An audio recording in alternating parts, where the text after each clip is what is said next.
नमस्कार दोस्तों, मैं डॉक्टर विनीता पांडे एक बार फिर आपके सामने उपस्थित हूँ।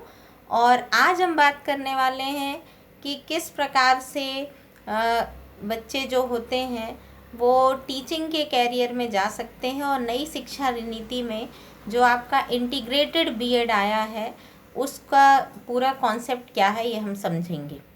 तो वास्तव में इंटीग्रेटेड जो भी कोर्स होते हैं वो एकीकृत कहलाते हैं।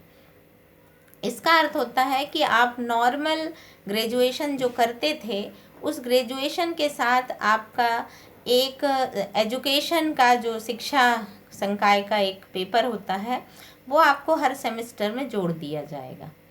और ये कोर्स जो है वो आपका 4 सालों का होगा। इंटीग्रेटेड जैसे हम बीई करते थे इसी तरह का इसको बनाया गया है। इसके जो पार्ट हैं वो 3 पार्ट किए गए हैं। पहला है आपका बीएससी बीएड, जिसमें आप बीएससी भी करेंगे साथ में और साथ में आपका बीएड भी होगा। तो साइंस के सब्जेक्ट के साथ ही एक सब्जेक्ट जो है वो आपका एक पेपर आपका बीएड से रिलेटेड होगा। उसमें साइकोलॉजी भी होती है, आपका टेक्नोलॉजी भी होती है, मैनेजमेंट भी होता है।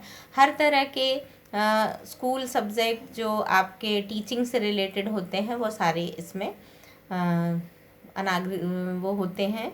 और दूसरी चीज़ ये होती है कि ये जो इंटीग्रेटेड बीएड होता है इसमें आप पहले सेमेस्टर में कुछ पेपर पढ़ते हैं।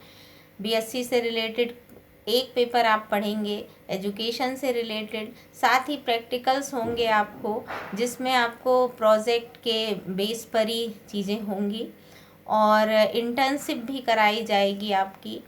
ये सारी चीज़ों को लेकर के आपका ये बीएड बना हुआ है। सेकेंड ईयर में भी इसी तरह से, थर्ड ईयर में भी इसी तरह से और फोर्थ ईयर में भी इसी तरह से आपका होगा। अलग अलग पार्ट को अलग अलग बांट दिया गया है। मैथोलॉजी का भी पेपर रखा गया है और वो साथ में इसी के इंक्लूड है। नेक्स्ट आता है आपका बीए बीएड। बीए बीएड जो होता है उसमें आप आर्ट्स के सब्जेक्ट्स के साथ, जैसे आप फिलॉसफी पढ़ते हैं, सोशलॉजी पढ़ते हैं, पॉलिटिकल साइंस पढ़ते हैं, हिंदी लिटरेचर पढ़ते हैं, इन सब के साथ ही इंग्लिश लिटरेचर पढ़ते हैं, इन सब के साथ आप एजुकेशन का एक सब्जेक्ट लेकर के चलते हैं।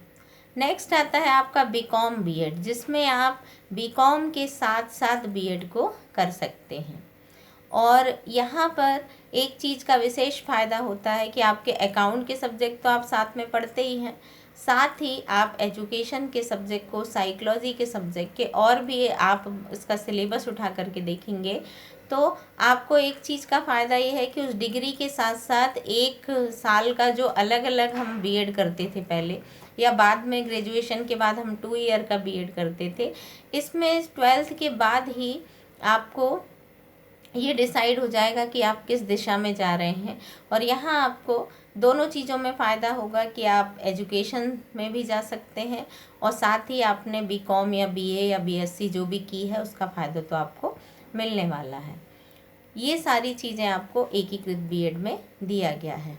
इससे स्टूडेंट जो होते हैं वो काफ़ी कंफ्यूज हैं कि इसके सच में फ़ायदे होंगे या नहीं होंगे। तो गवर्नमेंट की जो पॉलिसीज़ हो रही हैं उसमें यह है कि आपका जो वर्ग 1, 2, 3 के जो एग्ज़ाम्स होते थे, सीटीईटी होती है, टीईटी होता है, इसकी जो एलिजिबिलिटी है उसमें आप ज़्यादा परिपक्व हो जाएंगे और आपको हर वर्ग का इसके बाद पीजी का भी कॉन्सेप्ट थोड़ा सा चेंज होने वाला है। तो इन सारी चीज़ों को आप लेकर के आगे बढ़ सकते हैं, क्योंकि 2030 तक गवर्नमेंट का ये आदेश है कि संपूर्ण देश में इंटीग्रेटेड बीएड जो है वो लागू कर दिया जाएगा।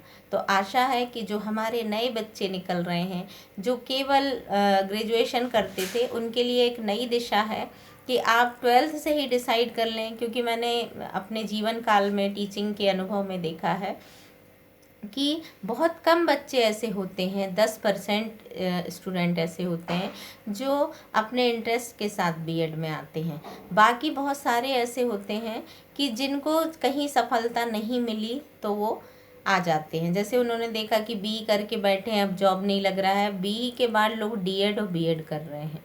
ये सारी चीज़ें बहुत ज़्यादा सोचनीय है कि हमारा जो नई हमारी युवा पीढ़ी है वो गुमराह हो रही है। उसको ये लगता है कि जहाँ पर आज स्कोप है हम वहीं भेड़ चाल में बढ़े चलें। तो आप अपने इंटरेस्ट को भी सबसे आगे रखिए और साथ ही इंटीग्रेटेड बीएड के बारे में जो हमारे टीनेजर्स हैं जो 12th करके निकल रहे हैं उनको इस दिशा में ज़रूर सोचना चाहिए। खासकर महिलाओं के लिए शिक्षक का जॉब जो होता है वो बहुत अच्छा होता है। इसमें आप अपने परिवार के साथ साथ एक निश्चित समय में अपने प्रोफेशन को भी समय दे सकती हैं। अपने करियर की एक नई दिशा मिल जाती है, साथ ही सेटिस्फेक्शन मिलता है और अपनी गृहस्थी को भी आप बहुत अच्छे से संभाल सकते हैं। और समय भी ऐसा होता है कि आप अपने घर परिवार को भी समय दे सकते हैं। तो महिलाओं के लिए टीचरशिप जो होती है वो काफ़ी अच्छी होती है। तो आप सब अपनी जो भी आपके घर में महिलाएं हैं, लड़कियां हैं, बच्चियां हैं, बहुएं हैं, उन सबको मोटिवेट कीजिए, क्योंकि अगर अच्छा शिक्षक समाज को मिलेगा तभी हमारे समाज का जो है वो विकास होगा। आज के लिए बस इतना ही। धन्यवाद।